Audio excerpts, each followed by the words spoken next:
Well, we're here tonight with David Bumble Lloyd, but Bumble, we're not in a cricket ground, we're not in a press box, we're not in a TV commentary station.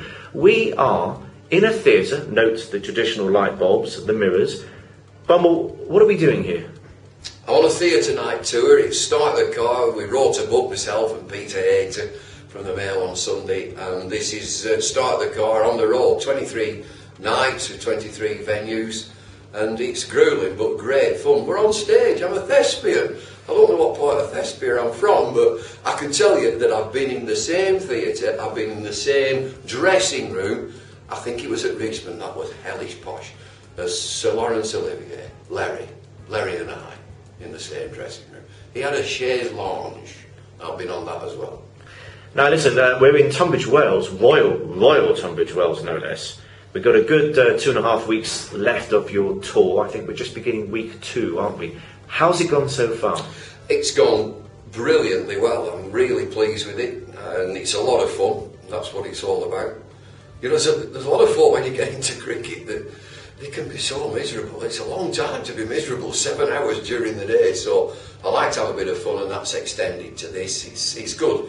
The two of us are on stage and we take a rise out of all sorts of things, but I'd have to tell you just one little bit, just as a taster, is my parents. I was an only child. They were 37 when they had me. I think they just had one go at it from what I can gather, and they wanted a girl called Gwyneth, and they used to dress me as a girl for a long time, and it's absolutely staggering the way that I've turned out.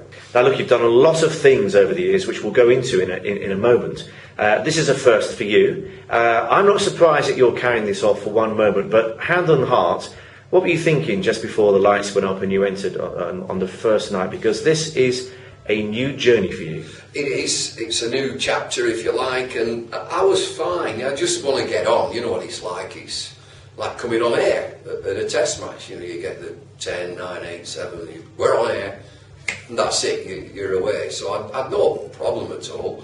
I just, you fall back, I always fall back onto, and I've had a few scrapes in my time as England coach and so on. I've got 1 or 2 yellow cards, but my dad always just used to tell me, just be yourself, get out there, be yourself. You'll make mistakes. It's like umpiring. And there's a clue that the best job, I've done loads of jobs, coaching, play, summarising, commentating, umpiring.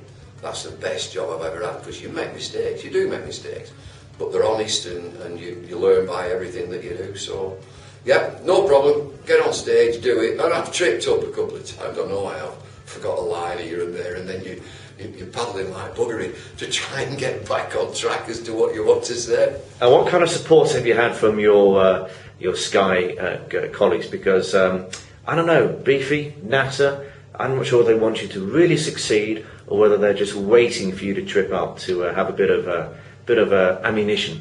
They've definitely been the latter, hoping that you fall flat on your face and then they take a rise out of you. I don't think they know I'm around. We've done Chelmsford and Nas didn't ring or nothing.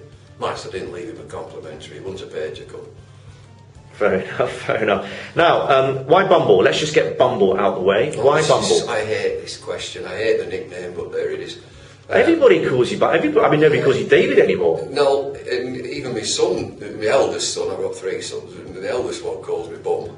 Right. That abbreviates it. Yeah, it's 1965, mid-60s anyway.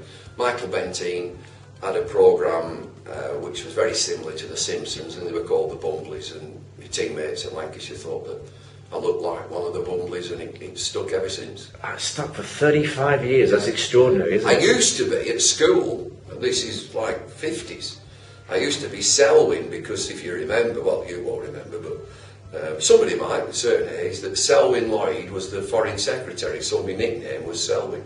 Really? Mm. Now, for those who are, I don't know, under 40, say, they may not know, and let's not be modest here, what a good cricketer you were.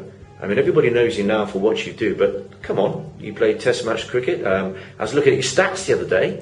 Not bad. Decent average.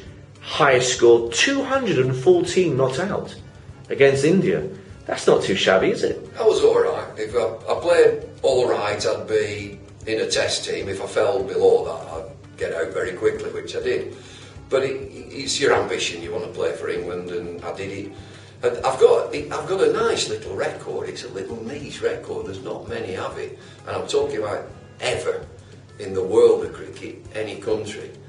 Players who have averaged over 40 in Test matches and over 40 in one-day international. So, you know, I keep that on the back shelf. It's quite nice, is that? And then when you hung up the pads and the gloves, you became an umpire. Yeah. Which again was, I mean, there are probably more doing it now, but for a couple of years you went round the circuit umpiring, and you enjoyed that. I did. I mean, my eyes had gone and my hearing was not great. I thought perfect for umpire. Perfect credentials.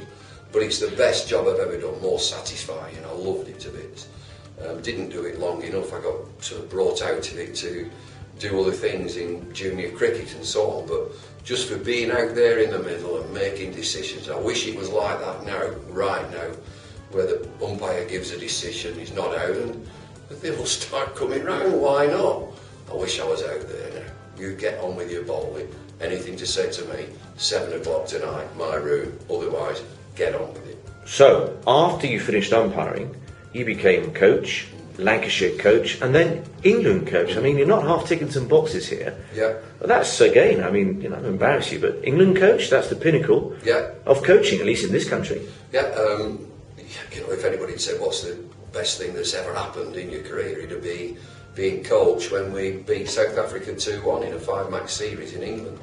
And that was hellish tough. That was a rough, tough series. And we came through and had a great set of lads, every one of them. Name names. Well, Philip Tufnell, as everybody said, he'd be a handful. He was absolutely brilliant. Michael Allerton, Alex Stewart, Graham Thorpe, all sorts of lads. Darren Gough, Andy Caddick, Dean Headley. What a tragedy when he sort of didn't just make it because of a bad back. Andrew Flintoff, we got him in the team. God rest his soul, a wonderful lad. Ben Hollyhock, beautiful boy, Ben, who tragically died. So we had a fabulous set of lads, and we didn't achieve anything like we should have done because we weren't prepared. We didn't have central contracts. They were coming to us from county cricket, and they were shattered when they turned up to play for England against a fresh team, say a West Indies team with Ambrose and Walsh, or a Pakistan team with Waqar and Wasim just waiting to play. Yeah, all our lads were shattered. Yeah. They just played county cricket for I don't know how many days, get one day off and start a test match. It was nonsense. And then you've already had about 4 careers up to this point, and then you join Sky and you become a Sky commentator. Now, hand on heart, Bumble, I mean, you're surrounded by all the flash boys with their many test caps and, you know, better known, more famous than you as cricketers. But there's no doubt about it, you have become a national institution. Why?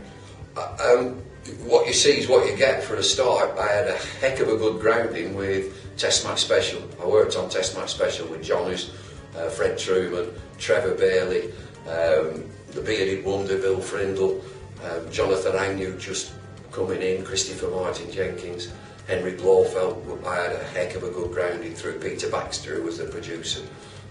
So I knew what broadcasting was about.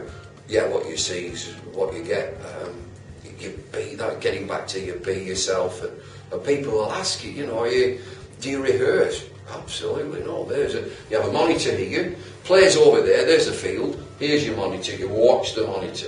Don't take your eyes off that, because you're talking really about what is coming on the screen for the viewer back at home. Don't start looking over here and there's that over there, because it won't relate to what's on the screen. So there's a good discipline to it.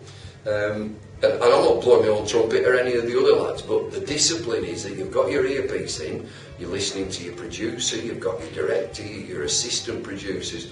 There's about 3 people talking at once in your ear. You're talking to the guy who's sat next to you, you're describing what's on the monitor. It's a heck of a discipline. Don't ask me how it works, it just does. And I tell you what, Bumble, you've seen so many test series, you've seen so many Ashes as well. I bet you're getting excited about this one, because this one, just maybe, might work for England. We'll nail it. England will nail it. They're a better team. If you look at 2 teams on a sheet of paper, England, they're a better. England's challenge is whether they can be the better team in Australia.